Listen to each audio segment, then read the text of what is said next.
Hi, welcome to Connecting Disciples TV studio. Hello. Why don't you introduce yourself and tell us where you're from? My name is Mark Palmer. I'm originally from Cape Town, South Africa, via Epsom, Surrey. So I live just outside Epsom, a little village out there, but all the way from the great continent of Africa. I love that. And what are you doing here at Connecting Disciples? I was invited here to do this with you and to entertain the people that are attending the conference here this evening, because I'm a stand-up comedian. So Stand-up comedian. Stand-up cool. comedian. How does a stand-up comedian work in a church setting? Like, how does it? Obviously, people's opinion of stand-up comedians is different. Yeah, I mean, most people's first exposure to stand-up comedy, I mean, comedy in the UK is massive. It's a massive thing, from panel shows to Live at the Apollo to Mike McIntyre's Comedy Roadshow. It's in our faces all the time.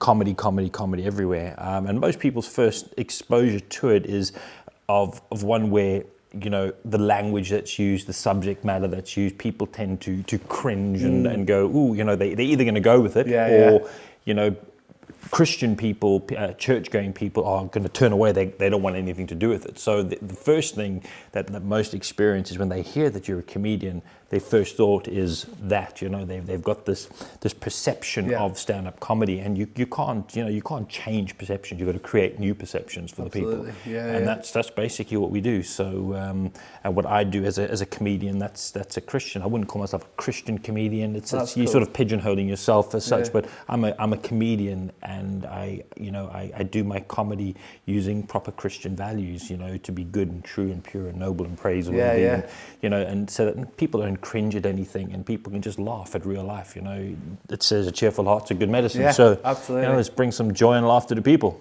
And how? So you started out, if you don't mind me asking, as not a Christian comedian, then you became not a Christian. You were a stand-up comedian beforehand. Yes. And how has that changed? Like, how has that changed your perception of the comedy world? How has that changed maybe the way you approach your comedy? Well, when I started, I didn't care what I said when I got up on stage. I didn't care if I offended people. I didn't care what kind of language I used. I didn't care. That's basically the attitude that you have. I became a Christian in 2007. I had no idea what I was going to do with my career. I wasn't always a comedian. I used to be in the legal industry. I've got a law degree. Oh, wow. So I come from a legal background. First person in my family to ever get a degree from a university. Well done. Yeah, now I'm a comedian, so my parents are proud. So they're proud. So basically, you know, and then I started getting into comedy while I was doing law, and then I realized that, you know, as a good friend of mine, Tony, says, you know, he also comes from a legal background. He said, you know, when people ask him, why would you give up law when you know, to do comedy? And he basically says, you know, why do I want to earn £200 an hour? Can I earn that in a week? You know, so as a stand-up comic. So I went there, and I just loved it. I loved making people laugh. And then in 2007, I met this girl. We started dating. She was a Christian, and I said to her, let's go to church. I'd love to go to church with you. I was going through a really rough patch in my life, and I said to her, let's go to church. She was really scared. She'd seen me do my comedy before. She was really scared of taking me to church. Not that I might say something to upset people, but that I actually might burst into flame walking into the church. So I went to church that day, and the pastor had actually preached from a passage in the Bible that was on a chalkboard in her kitchen from Jeremiah. For I know the plans I have for you, declares the Lord, plans to prosper you, not to harm you, plans to give you hope in the future. And it just spoke to me, and I said, this is what I need in my life. And I became a Christian that day. I got home, sent a text message to my flatmate. My flatmate was a Christian guy. He used to be a youth pastor. I sent him a message, said, I've done it. And he goes, what, have you burnt the flat down? You know, that type of thing.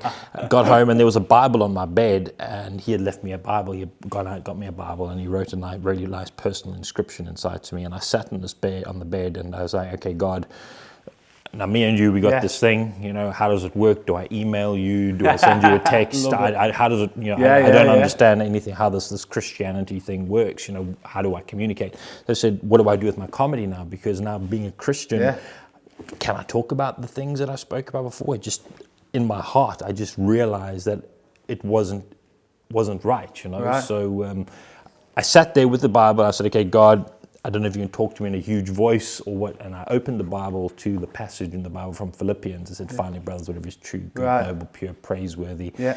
And that said to me, continue with the comedy, but that's the direction you go down.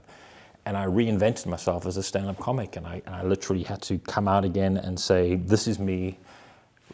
Get rid of material that I'd made a lot of money with and just never ever used it again. Rewrote bits of material that could become clean and just started from scratch and decided that I'm going to go out and be an inspiration to people, bring people joy, bring people laughter. You know, laughter heals. It releases endorphins, and God is a God that wants to heal us. He wants us to be joyful. He wants us to be happy. Yeah. You know, I can't imagine Jesus being a miserable man. I could only imagine him laughing and smiling. Absolutely. I mean, people went to him. Children went to him. Yeah.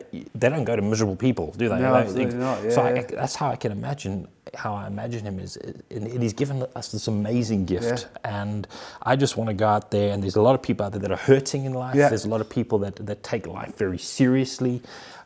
They just need to laugh. They just need to unwind. And I believe that through the gift of laughter, I can just bring a bit of change to people.